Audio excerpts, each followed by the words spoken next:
ಚಂದನವ ಪೂಸಿಕೊಂಡು ಸಿಂಧೂರ ಹೊತ್ತುಕೊಂಡು ನಗುತ್ತಾಳೆ.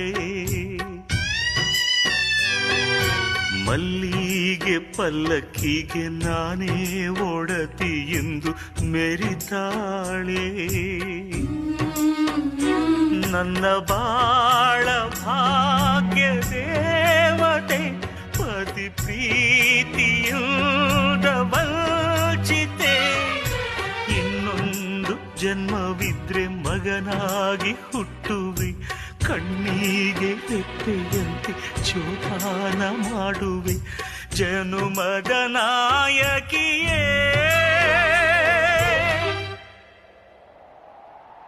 ಚೈತ್ರ ಯಾತ್ರೆಗೆ ಸುಖವಾಗಿ ನೀನು ಹೋಗಿ ಬಾರಿ ಜೀವ ಜ್ಯೋತಿ.